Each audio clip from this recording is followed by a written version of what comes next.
Thank you for clicking. This is the Wicked Racing League's segment of the cooldown lap. The full episode 2 is in the description if you'd like to listen to more. Otherwise, enjoy Sam Dyer and Adam Buzzeo's conversation. Well, welcome everybody. My name's Sam Dyer. Joining me is Adam Buzzeo as we're going to be talking about the Wicked Racing League. Adam, how are you doing today?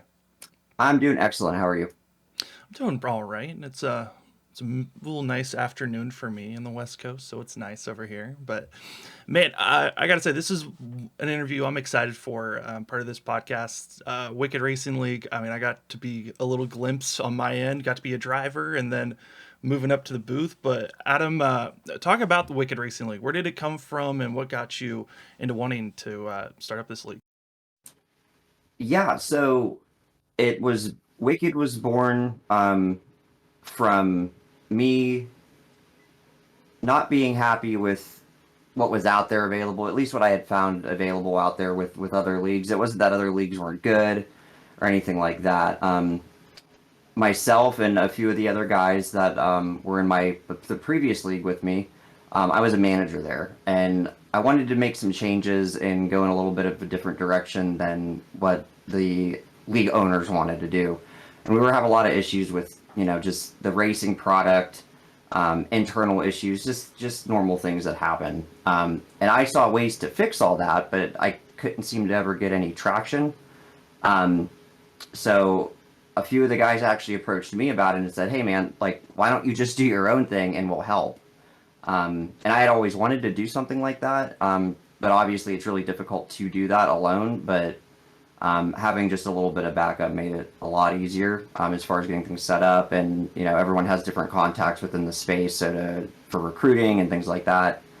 So it was really born out of just wanting to get the best possible thing we could get going as far as a league goes, without being a professional setting and things like that, obviously.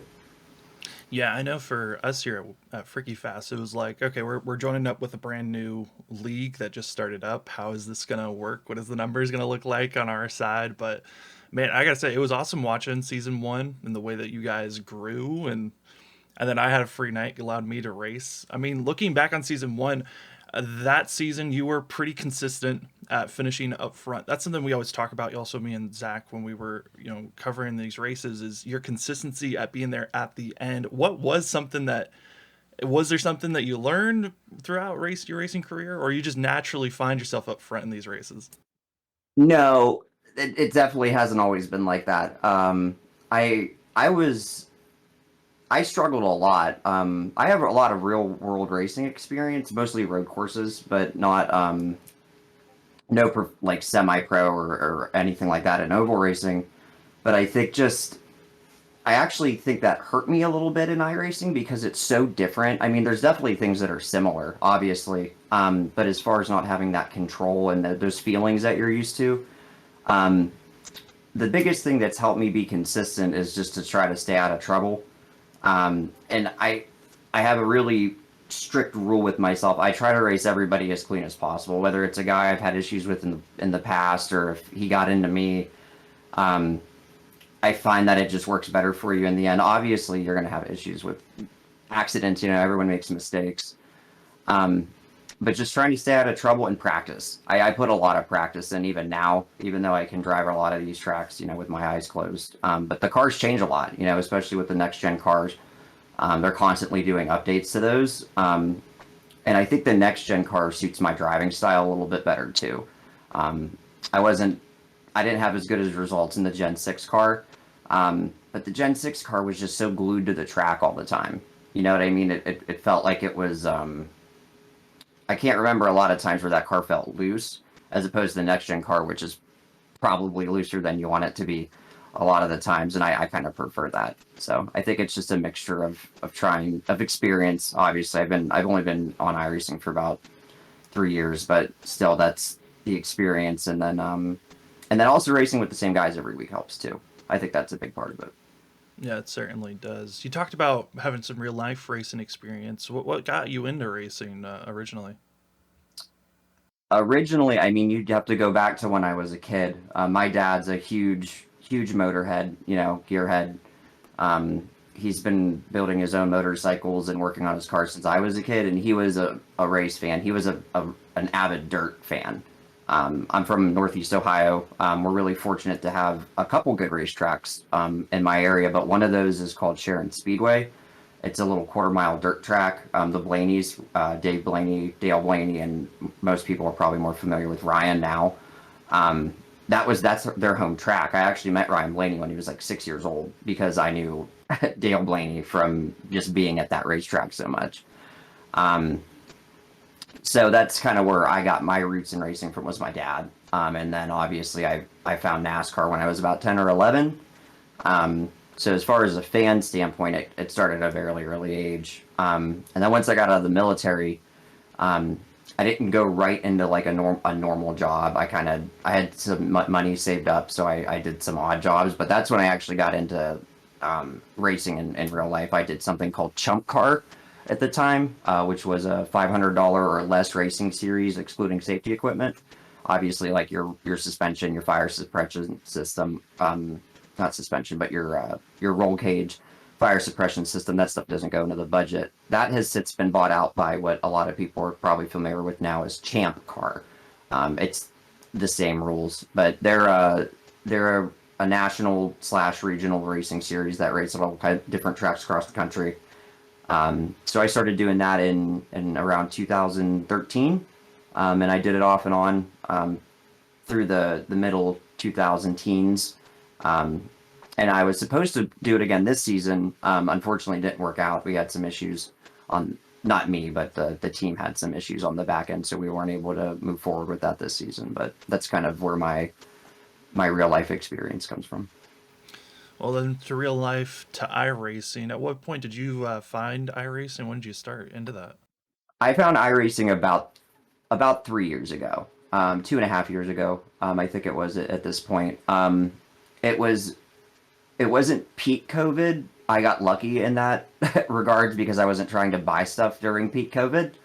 Um, I had heard about iRacing just through when you're on the Facebook pages for NASCAR and racing in general, you see those things, but I just never really gave it much of a thought. I went and found a Thrustmaster T150 and the crappy little plastic pedals on Facebook Marketplace for like $100. I bought that.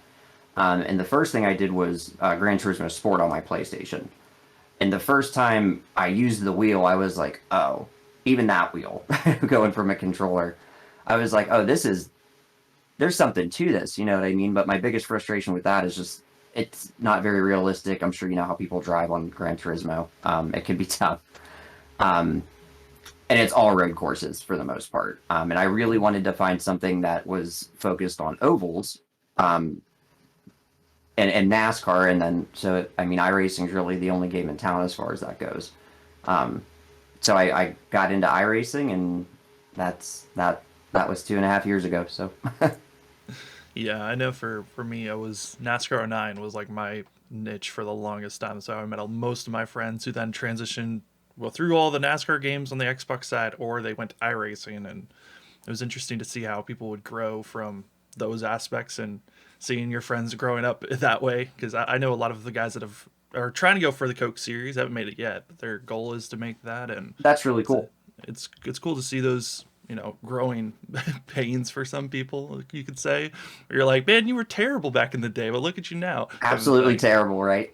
Yeah, which talking about that terrible at one point to getting better now, I mean, season one to season two, where are you seeing some of these growths for drivers or for yourself in just these first two seasons for Wicked? One of the one of the biggest things that does make me happy is the growth of some of the drivers. You know what I mean? I don't want to name names or whatever, but there's probably 5 or 6 guys who last season, I mean, they were all but wrecking balls. You know what I mean? Um, and just to see them not only get better, but to see the interaction with the other drivers who are a little faster, maybe a little bit more consistent in how they're helping each other, that's very rewarding for me. You know what I mean? I wish I would have had a place like this when I was getting started and when I needed help. You know what I mean? Um, it's super. That's stuff that I'm really proud of. Is kind of the culture. that we have as far as guys who go to the practices on a regular basis and the guys helping each other out and things like that. Um, as far as myself, I was definitely, I think, finishing better last season overall. We just haven't had, we've caught more bad luck this season. We're still there. We're still in the top three, top five at the end of the race. We just haven't been able to close out as often as we were last season. Speeding on pit road at Vegas on our last stop last week didn't help that. Um, but yeah, that's so this season we're still consistent. We're still, I think we're second as far as non race winners. I think we're second in points after the race winners. So we're still consistent, but definitely a little bit more so last year. Yeah, I mean, I was looking at the stats, and I even said it during the late Vegas race. I never realized how many times you had finished third last season and Yeah, into this season. It blew because I'm used to seeing people finish in the same spot maybe like 2 to like 3 times like in their career, and they've been in like some leagues for like 5 seasons. sure. In just a season and a half, you finished third 8 times. I mean, that is mind blowing to It's me. 8. I didn't know It's the eight. number. I didn't realize. I was like, oh yeah, I'll just look at some of the drivers' best finishes, and I saw it just third rattled down the stats. I was like, Just there third, third, has to third, third, third, third, be third. there has to be a joke here. It's not. But It's no, not a good joke. no, but at least it's consistent. I mean, Yeah. you know you're gonna finish up front, but we're at the All Star break at the time of recording this. We're heading into the final push of the regular season. There's only 4 more races left. But talking about this new season, we've had 8 races, 8 different winners. There's only 4 more spots left, 4 races left. Do you feel like a win is the only way you're going to get in, or do you feel like there might be a chance you can point your way into the playoffs? It's getting to the point where I'm concerned that's going to be the only way to get in. A couple weeks ago, the thought crossed my mind. I think I even put something in general, be like, oh, it doesn't matter, better get a win. I don't know if we're going to be able to make it in on points or not this season, but I didn't really think it was going to be a possibility. But with the tracks we have coming up, I mean, like you just said, we've had 8 races with 8 different winners, which is awesome. I mean, it's not great for me trying to point in right now, but it's great as far as a competition standpoint goes, and to see different guys winning every week. Um, but we have 8 races, 8 different winners, and we have, the Roval this week, which can be a total oddball track. Somebody who doesn't typically run up front or get wins could win that week. We have a super speedway coming up in Atlanta, basically a super speedway. Um, we have a short track, you know what I mean? So it a lot could happen. Somebody who's already run one could obviously very easily win again. Um, but especially the road course in Atlanta, man. I mean, that's anybody's race. So I think it's a real possibility that you might have to win a race to make it to the playoffs.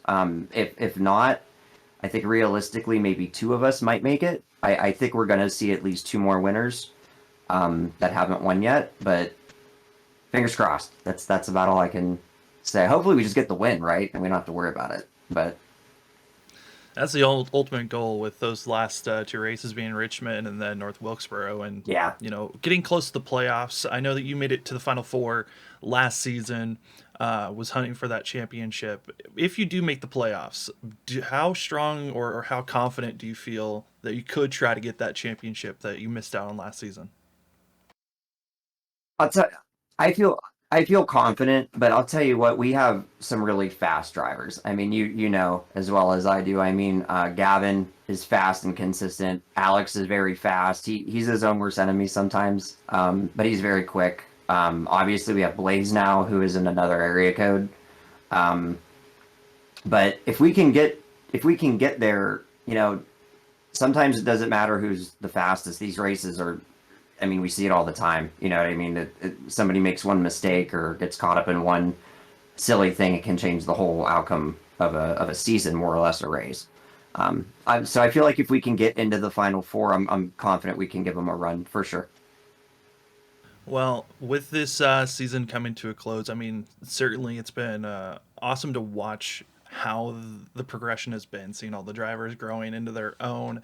How has it been on your end, though, as an admin, seeing how these guys have kind of are building up more of a community from season 1 to season 2, and getting to see that growth on that end of seeing a lot of these guys becoming friends with one another that maybe weren't friends back in season 1?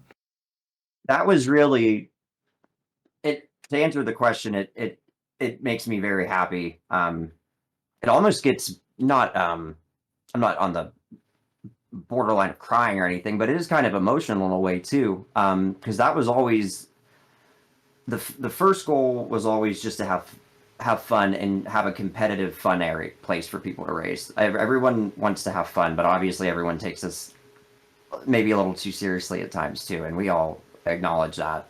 But the second biggest thing for me was always just to have a place where, you know, those relationships could form and people could have real friendships. You know what I mean? Obviously, you're going to have issues within the league between people, one or two guys that don't get along, or this clique doesn't like this clique. It's just, you know, the internet mirrors real life in that aspect. We're fortunate that it's minimal here.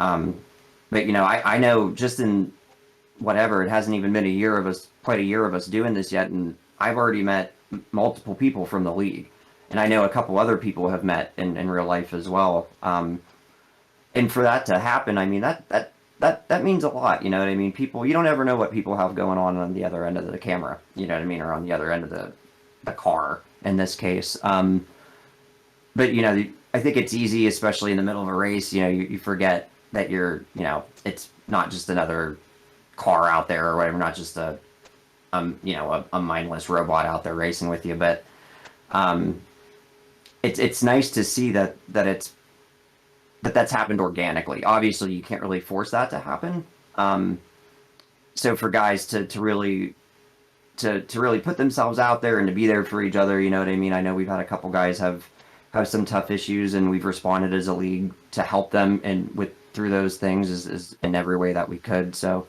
those are the things that make it worth it. You know what I mean? And in a way, obviously, the success of the league from a, you know, a competition and a sponsorship standpoint is important, but that's definitely just as important to me to see that. So it means a lot. It's been awesome to watch that growing aspect of seeing that community kind of come together in Wicked. It's been awesome to see just the drivers in general and the way that they've been able to, you know, become friends with one another, and that's always something that's kind of cool on the freaky fast broadcasting side of things, is because we're interacting and woven with so many different leagues to see, you know, who's becoming good friends. You know, you kind of see those people that leave and come and go, but it's always cool to see, you know, the friendships that kind of bond over, you know, people that might have been mad with one another for like 2 seasons or so and then Hmm. become good friends later on. And it's always cool to see that. But you know, back to racing aspect. You talked about Las Vegas, how that was kind of a fall off point for yourself. It was your worst finish in your history so far at Wicked. Oh, you've had your worst finishes this season with that competition that we talked about, how high it is. But with those upcoming races, which one of those four that we just talked about, you know, going to that of the Roval, Atlanta, Richmond, and North Wilkesboro, is there one that you're feeling most confident about, or are they all the same mindset of let's just survive and see how it comes at the end? No, I think at this point in the season, it's you know, obviously you want to take care of the car and try to get a good finish because you're never guaranteed to, you know, if you throw it in there and throw caution to the wind, you might not get the win. And if you do that, you might end up a lot worse than you would have otherwise. And if you can't get the win, obviously points, especially where I am right now in such a close battle with Steven and some of the other guys right on the cut line, you have to consider that. But my approach will be a little bit different. You know, I am pretty conservative, especially in the beginning of races, to try to be there at the end, and that usually works. You know what I mean? We've talked about the consistency, but I don't know if that's going to be enough. And especially at the Roval and at Richmond, I'm going to probably be a little more aggressive than I have in the past because I'm really good at the Roval. I've been grinding. I didn't really have much experience there, but I figured out the track a lot quicker than I usually do at road courses, and I'm running times as fast as Alex, which doesn't normally happen in practices. So um, I have some confidence going in there, and we're pretty good about not usually pretty good about not making mistakes and putting ourselves in a situation which will be good for the road course. I also have some ideas about a different strategy that I might try there too. And then Richmond. Richmond's one of my better tracks. Um, so if there's a place that I think we can capitalize on and try to get locked in, I think it would be one of those two. I don't have any experience at North Wilkesboro. I don't think I've raced any races there. And then Atlanta, that's it's kind of hard to plan for Atlanta, the way it is now. So Yeah, it definitely is, especially when you look back to last season at Atlanta. That yeah, race was crazy. yeah, Seeing it when was nuts. Johnny Shea got that win there, it was interesting. I mean, a lot of the super speedway races always come down to crazy finishes at the end. We got to see, first time winner of Jimmy Kubinick getting himself into victory lane for his first win, and we've seen a lot of first time winners this season with those 8 different winners this season. Seeing Jimmy win was kind of a cool moment for me in a way, watching from an outside perspective, being the driver last season and then into the booth this year. Um, I mean, how is that for you as an admin, seeing those drivers that you watched season one get their first victories in season two and hopefully further beyond? Oh, I love to see it. You know what I mean? I don't get me wrong. I love that Gavin is as fast as Gavin is. You know what I mean? But the Jimmy win stands out a lot in my mind. Jimmy's and Johnny Shade's win as well. Those well, he had multiple wins at super speedways last season. Those are two guys that they both tend, they'll get down on themselves sometimes, and they'll beat themselves up a lot, which we're all guilty of. But to see them both get those wins, I was as happy for Jimmy winning his race as I was for if I would have won. Same with Steven, Steven Borbell, my teammate, who he's quickly become a legitimately close friend of mine. For him to get his win this year was great too. I was super happy for him as well, especially to get locked in that early. That's like I said, it's always great to see guys win multiple races because I think that breeds the competition. I think that makes all of us want to try a little bit harder. Um, but for those guys that might not always run up front, even to get in there, is great. I love to see it. I think it throws a wrench into things too. I think some people have a certain idea of how they think the season's going to look and how it's going to work out, and for them to kind of sneak their way in there, I think is really interesting, and it adds another level of entertainment for sure. So But moving forward, let's get to know you a little bit more. What other, besides racing, because we got to talk about racing for as long as we did here, yeah. what are some other hobbies or things that maybe people won't always recognize to see about you? As we see in the background, yes, you're a collector of items. What else do you get yourself, or hobbies that you find yourself getting into? Um, I'm a musician. That's probably something that doesn't get brought up very often. That was my first love before racing or before anything really. I started playing the saxophone when I was 8 or 9, and I'm 34. Going to be 34 in April. Um, I play guitar as well. Different kinds of guitars, acoustic, electric. I play bass too, and I write. I can't sing though. Not much of a singer, but I do write. That's kind of always been my escape, if you will. If I'm having a rough time or got something going on, that's always been kind of how I've dealt with it. Was through writing and through music. I write my own songs. They're not very good, but I write them anyway. So yeah, musician was my first love, and that's probably my only other big hobby. As you know, I just got married last year and we bought a house, so that's keeping me pretty busy. But yeah, the music is a huge part of my life and still is. Um, oh, and I'm an animal lover. My wife and I both volunteer at our local animal shelter where we got one of our dogs from, so we do that on a regular basis. Um, but yeah, that's about all the hobbies. iRacing and marriage takes up a lot of time. So Yeah, I can agree that iRacing does take up a lot of time, and I'd imagine marriage fills up everything else pretty quickly. yeah, it fills up quick, man. But back to that music. Is there like a certain genre that you're really into, or while you're writing, or is it just write anything that comes to mind type of a thing? Yeah, I definitely have a niche. I would say it's probably more of a everything I write personally has always been just me and an acoustic guitar. Um, so it has that kind of, I would say, like bluesy pop feel to it. It's not like hard blues, you know what I mean? But it's also not. poppy music. It's somewhere in between, maybe like well, that's I don't know.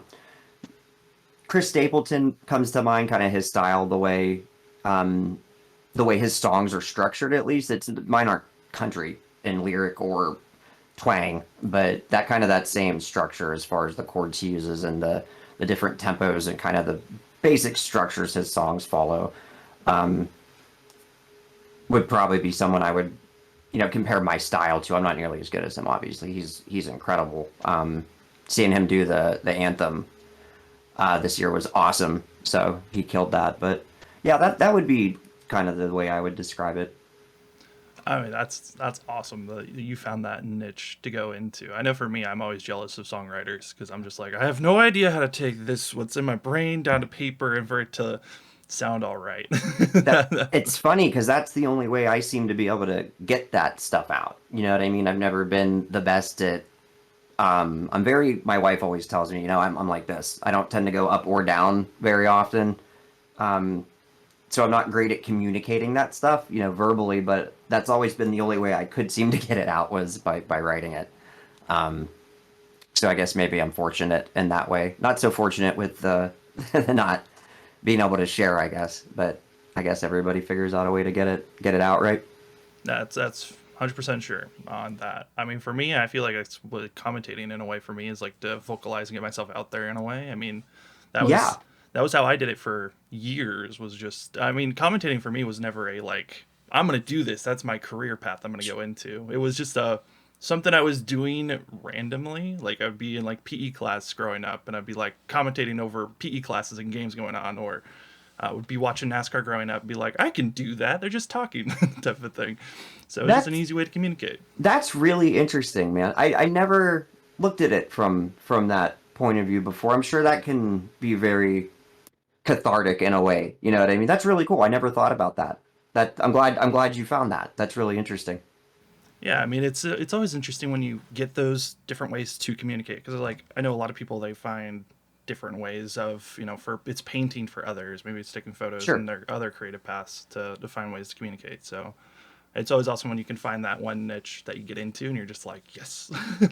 Yeah, and I think that you found something that I mean, you're great. You were by far the highlight of. I mean, no offense to anybody else at Freaky Fast. Everyone does a great job, but your voice was always one that stuck out to me, and I know to the other admins too. Before you guys even came to the league, obviously I had worked with you guys not directly, but was a part of the broadcast in a different league a few years back, so I was already familiar with the style and stuff like that. But no, that's really great that you found that, and you do a great job. You're really good at it. So I'm glad that you have that.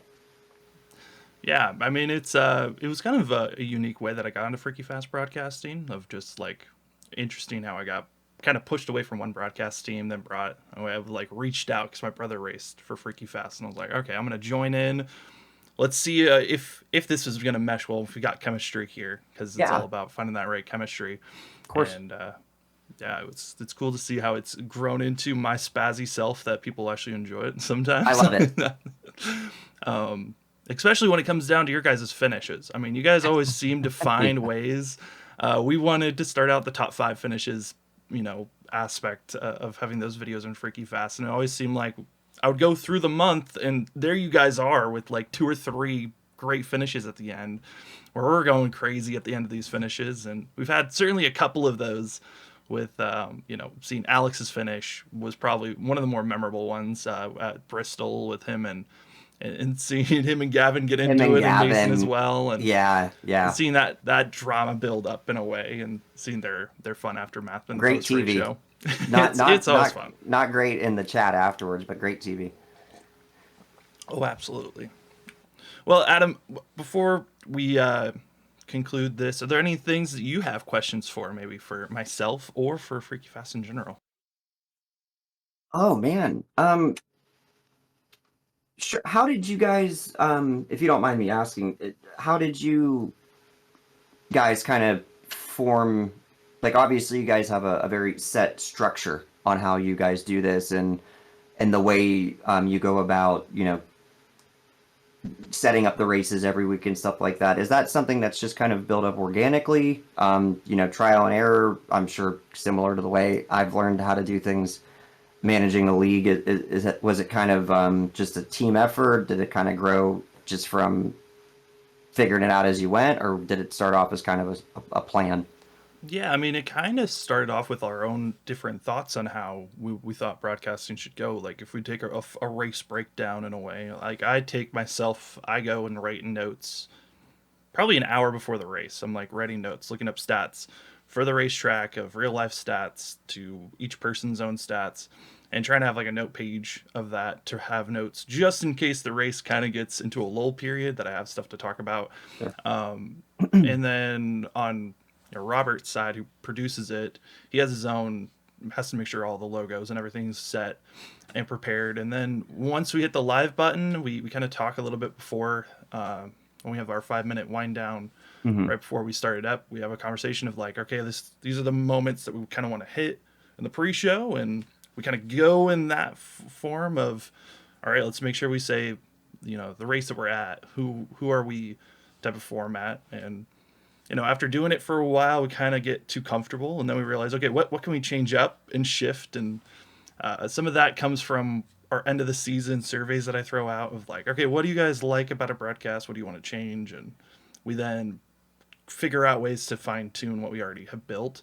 But it was a lot of, I brought my past experiences, and Robert and Zach and everyone else that works at the team, they brought their own experiences in of doing other broadcasts, and took what we all liked from everything that we've done before, and we're like, okay, why don't we try this? Why don't we try that?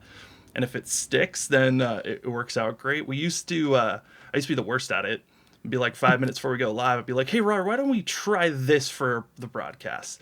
I'd be like, I can try to do that. And so Right. we'll do an interview that's just on a whim, or we'll try to bring up a graphic that we had just prepared like the day before that we Right. really weren't prepared to bring up, but we're like, oh, let's just try it out. So sometimes it's organized when we try to build on things, and other times it's kind of on a whim that we just hope that it sticks. And if it does, then we continue. And if it felt awkward, then we usually take it out. Sure.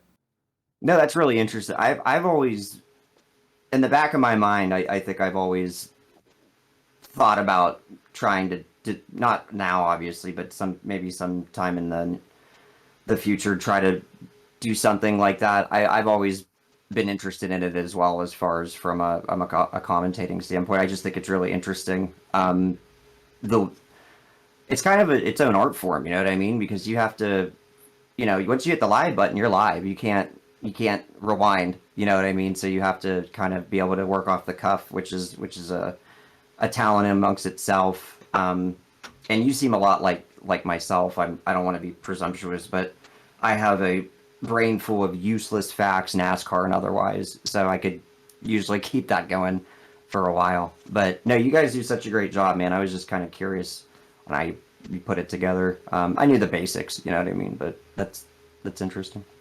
Yeah, I mean, it's a lot of, I mean, like you said, it's a lot of live on the whim. You hope for that it comes out right. And Zach and I both said it multiple times after we're done like debriefing after a broadcast. We're like, Hmm. man, after I said that one statement, I immediately thought to myself, that was a dumb thing to say. Like, why did I say that? Right? Why did You're I say just that? Or sitting you there like, realize, mm, or you realize that you're saying the same thing over and over again. Like you have the same phrase that you keep on going to, or the same word that you're just fixated on for the whole entire race. You're like, I just cannot get away from this can't get word. away from that.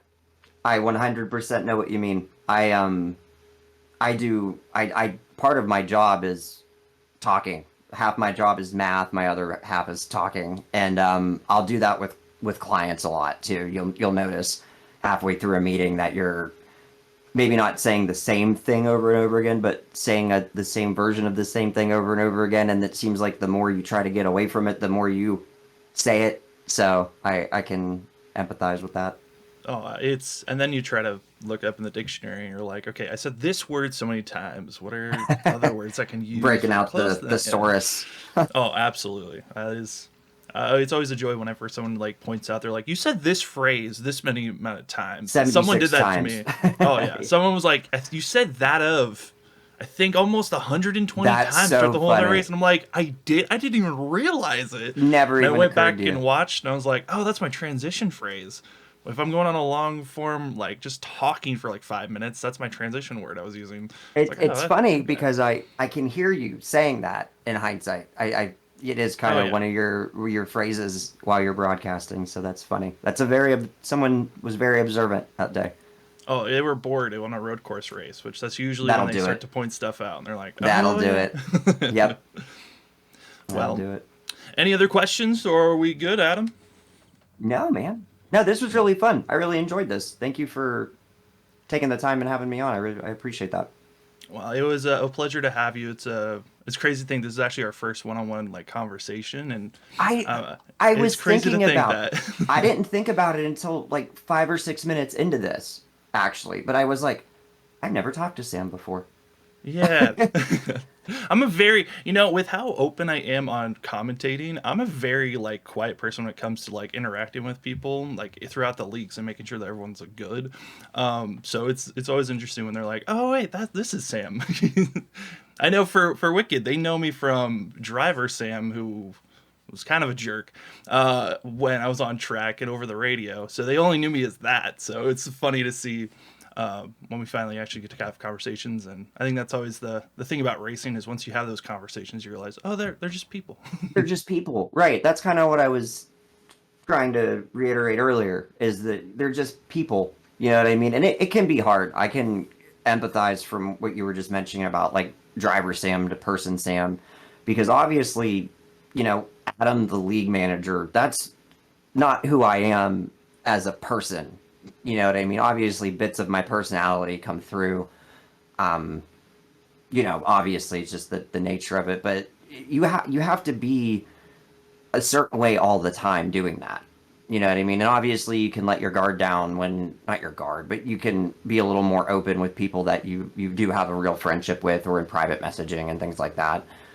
Um, but you know, every message I send anywhere in the Discord has to be structured in formed in a way in a specific way.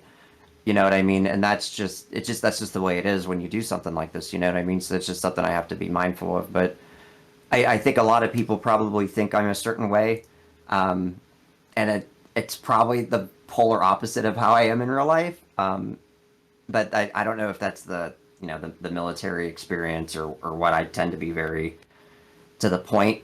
I know that might not be everyone's favorite way to do things sometimes, but I found it as usually the most effective, you know what I mean, and the best way to not hurt feelings. So I can understand where you're coming from with that for sure. Oh, I completely agree. That's like the most direct way and the easiest way for people to understand. And yeah, it's good. But man, thanks for having a conversation with me, Adam. It was a pleasure to have you on the podcast. And man, I can't wait to see how the rest of the season is going to happen for Wicked. And good luck for the next rest of the season. Yeah, me too, man. Yeah, I'm looking forward to it. Thank you. It was legitimately nice talking to you. I appreciate it.